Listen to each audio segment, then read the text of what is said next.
नमस्कार दोस्तों, आज बात करने वाले हैं बाबा साहब की बुक जात पात के विनाश के 19वें पॉइंट पर, जिसका नाम है गैर हिंदुओं में जाति प्रथा। तो चलिए शुरू करते हैं। मैंने उन लोगों के बारे में कहा है जो आपके जाति पाति तोड़क मंडल के साथ नहीं है और जिनका आपके आदर्शों से खुला विरोध है।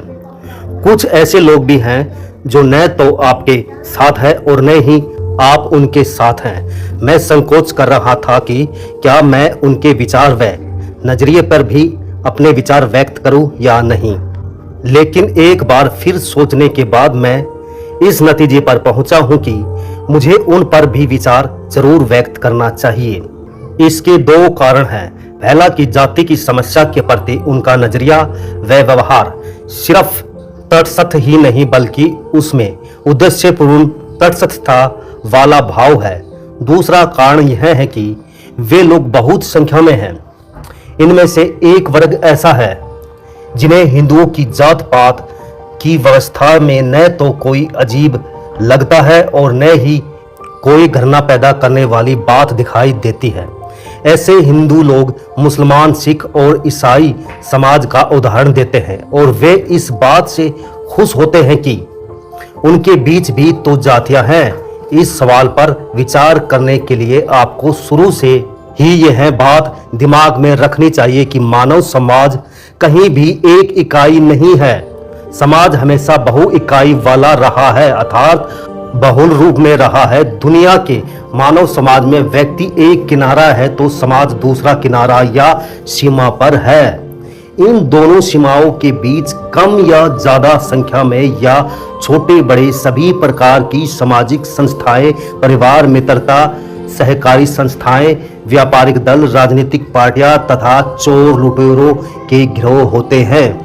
ये छोटे छोटे गुट आमतौर से आपस में मजबूती से जुड़े होते हैं और कई बार ये उतने ही अलगाव व अलग पहचान को पसंद करते हैं जितना कि जातियां। उनकी विचार व कार्य प्रणाली बहुत ही संकीर्ण होती है, जो कि कई बार तो समाज विरोधी होती है। यह बात यूरोप व एशिया के हर समाज पर लागू होती है। यह तय करने के लिए कि कोई समाज आदर्श समाज है या नहीं, इसके लिए यह नहीं पूछा जाना चाहिए कि वह गुटों में विभाजित है या नहीं, क्योंकि वर्ग तो सभी समाजों में होते हैं। आदर्श समाज तय करने के लिए जो सवाल पूछे जाने चाहिए वे यह है कि उस समाज को विभिन्न गुटों में कितने अधिक और कितने तरह के लाभ चेतन और समाज रूप में पहुंचाए जा रहे हैं। उस समाज का अन्य समाजों में कितने अधिक मजबूत सामाजिक संबंध है, आपसी संबंध कैसे हैं तथा अन्य समाजों से मिलकर कहां तक पूरी तरह स्वतंत्रता से काम कर रहे हैं। क्या उस समाज के विभिन्न गुटों, वर्गों और जातियों को तोड़ने वाली ताकतों के मुकाबले उन्हें जोड़ने वाली ताकतों से ज्यादा है। वहां वर्गों के इस सामूहिक जीवन को क्या सामाजिक महत्व दिया जाता है? क्या शुद्ध रूप से यह रीति रिवाज या सुविधा के लिए है या धार्मिक मुद्दा है? इन सवालों को ध्यान में रखते हुए यह फैसला किया जाना चाहिए कि हिंदू समाज की जाति व्यवस्था गैर हिंदू समाज की जाति व्यवस्था जैसी ही है या नहीं। यदि हम एक तरफ मुसलमानों, सिखों और ईसाइयों की जातियों और दूसरी तरफ हिंदुओं की जातियों के विचारों की कसौटी पर गौर करें तो हमें मालूम होगा कि गैर हिंदू समाजों की जाति प्रथा हिंदू समाज की जाति प्रथा से बहुत अलग है। पहला कारण तो यह है कि हिंदू समाज में अलग अलग जातियों के लोगों को आपस में घनिष्ठता बढ़ाने व बांधने वाला तत्व या भाव नहीं है, जबकि गैर हिंदू समाज में ऐसी कई बातें हैं वह संबंध है जो उनको आपस में साथ रखकर एकता में बांधे रखते हैं। किसी भी समाज की ताकत समाज में मौजूद विभिन्न जातियों व वर्गों के बीच आपसी मेल मिलाप के बिंदुओं और संपर्क व आदान प्रदान की संभावनाओं पर निर्भर करती है। दार्शनिक क्लाइल ने इनका नाम ऑर्गेनिक तंतु अर्थात लचीले तंतु कहा है, जो रबड़ के जैसे धागे या रिश्ते हैं जो समाज के टूटते हिस्सों को एक दूसरे के पास लाकर आपस में जोड़ते हैं। हिंदू समाज में जाति प्रथा के कारण समाज में जो बिखराव व टूटन हुई है, उस अलगाव को जोड़ने वाली शक्तियां नहीं हैं। जबकि गैर हिंदू समाजों में ऐसे बहुत सारे इलास्टिक ऑर्गेनिक फिलामेंट हैं जो एक दूसरे को एकता में बांधते हैं। इसके अलावा इस बात पर ध्यान देना जरूरी है कि हिंदू समाज की तरह ही गैर हिंदू समाजों में भी जातियां हैं, लेकिन गैर हिंदू समाजों में जाति का वह सामाजिक महत्व या रुतबा नहीं है जो हिंदुओं में है। किसी मुसलमान या सिख को पूछो कि वह कौन है, तो वह आपको बताएगा कि वह मुसलमान या सिख है। वह अपने जवाब में अपनी जाति भी नहीं बताता है, जबकि उसकी जाति है, लेकिन इतने उत्तर से ही आप संतुष्ट हो जाते हैं। जब वह आपको बताता है कि वह मुसलमान है, तो आप उससे आगे यह नहीं पूछते कि शिया या सुन्नी, शेख या सैयद, खटीक या पिंजरा। जब वह बताता है कि वह सिख है, तो आप उससे यह नहीं पूछते कि वह जट है या अरोड़ा, मजहबी है या रामदासी। लेकिन यदि कोई यह कहता है कि वह हिंदू है, तो इतने से जवाब से आपको तसल्ली नहीं होती है। आप उसकी जाति पूछने के लिए मजबूरी सी महसूस करते हैं, और जब तक उसकी जाति के बारे में पता नहीं चलता, आपको चैन नहीं होता है। आखिर ऐसा क्यों है?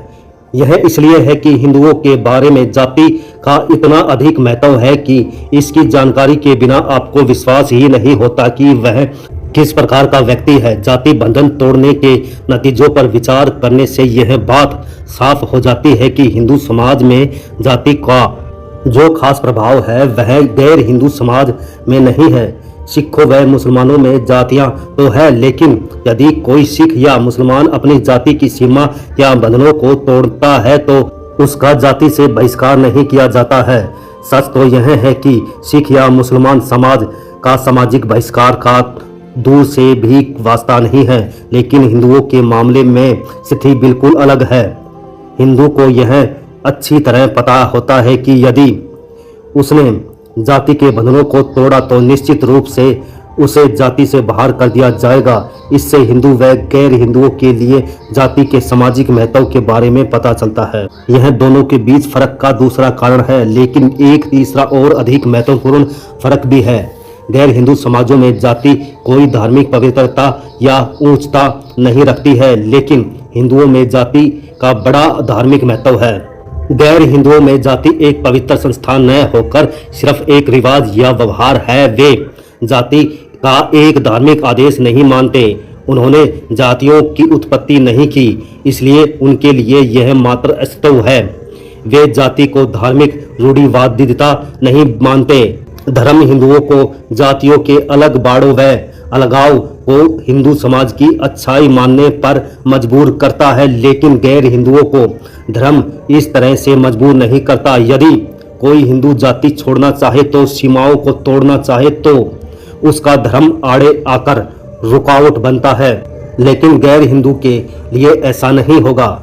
इसलिए हिंदू यह जाने बिना कि गैर हिंदुओं के जीवन में जाति का क्या स्थान है और क्या उनमें सामाजिक भावना को जाति की भावना से ऊपर ले जाने वाले ऑर्गेनिक फिलामेंट्स उस समाज में है या नहीं, यह जानने की जरूरत समझे बिना ही कि गैर हिंदुओं में भी जातियां हैं, इस बात से हिंदुओं को खुश होना बहुत खतरनाक भ्रम है।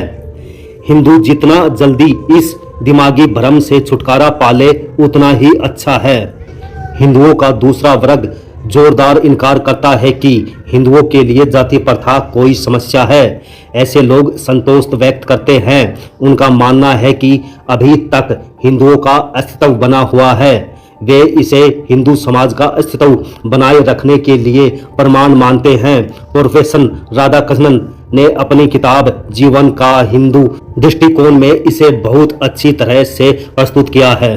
हिंदू धर्म के संबंध में वह कहते हैं कि हिंदू सभ्यता बहुत प्राचीन सभ्यता है। इसका इतिहास 4000 वर्ष से भी अधिक पुराना है और उस समय भी यह समाज सभ्यता की स्थिति तक पहुंच चुका था। तब से आज तक इस सभ्यता की तेजी में कभी कभी कुछ रुकावटें जरूर आई, लेकिन फिर भी इस सभ्यता की गति आज तक जारी है। इन 4-5 हजार वर्षों के दौरान आध्यात्मिक विचारों व अनुभवों के दबाव व छीना झपटी के तनाव को इस सभ्यता ने झेला है। हालांकि इतिहास की शुरुआत से ही भारत में विभिन्न वंशों, सभ्यताओं व संस्कृतियों के लोग आते रहे हैं, लेकिन हिंदुत्व की विशिष्टता कायम रही और यहाँ तक कि राजनीतिक शक्तियों की मदद से धर्म परिवर्तन कराने वाले धर्म व पंथ की हिंदुओं को अपने विचार मनवा लेने के लिए मजबूर नहीं कर सके। हिंदू सभ्यता में कोई जीवन शक्ति जरूर है जो अन्य ज़्यादा मजबूत प्रभावों को भी बेअसर कर देती है। हिंदू सभ्यता की चीड़-फाड़ कर पता लगाना कुछ ऐसा ही होगा जैसे किसी पेड़ को सिर्फ यह देखने के लिए काट देना कि इसमें अभी भी रस बहा रहा है या नहीं। इस विषय में प्रोफेसर राधाकृष्णन का बड़ा नाम है, इसलिए वह जो कुछ कहते हैं उसमें गंभीरता होती है और पाठकों के दिमाग पर गहरा असर डालते हैं। लेकिन मैं अपने मन की बात कहने से नहीं झिझकूंगा। मुझे आशंका है कि कहीं उनका कथन इस गलत विवाद का आधार न बन जाए कि केवल अस्तित्व के बने रहने की सच्चाई ही भविष्य में बने रहने या खत्म हो जाने का नहीं है, बल्कि सवाल यह है कि वह समुदाय किस धरातल पर सम्मान से जीवित है। अस्तित्व में बने रहने के कई तरीके हैं, लेकिन सभी एक जैसे सम्मानजनक नहीं है।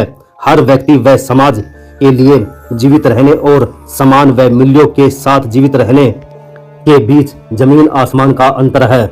किसी युद्ध में कड़ा मुकाबला करके गौरवपूर्ण जीवन जीना एक ढंग है, युद्ध में पराजित होना, आत्मसमर्पण करना और एक बंदी का जीवन गुजारना भी जीने का एक ढंग है। हिंदुओं के लिए यह सोच कर प्रसन्न होना कि उनके समाज का अस्तित्व बचा रहा है बेकार की बात है। उन्हें विचार करना चाहिए कि उनके जीवित रहने यानी जीवन की गुणवत्ता क्या है, और यदि ऐसा विचार किया जाता है तो मुझे विश्वास है कि हिंदू लोग हिंदुत्व का अस्तित्व बने रहने की बात पर गर्व करना छोड़ देंगे। एक हिंदू का जीवन लगातार हारों की दास्तान है और जो कुछ उसको चिरस्थायी जीवन नजर आता है वह वैसा नहीं है, बल्कि असल में ऐसा जीवन है निरंतर समाप्त हो रहा है। यह अस्तित्व में रहने का ऐसा ढंग है जिस पर कोई भी समझदार हिंदू शर्म महसूस करेगा और वह सच्चाई को मानने से नहीं डरेगा। इसी के साथ साथियों वीडियो समाप्त होता है। अब मिलेंगे अगले वीडियो में। इसी के साथ सभी साथियों को जय भीम।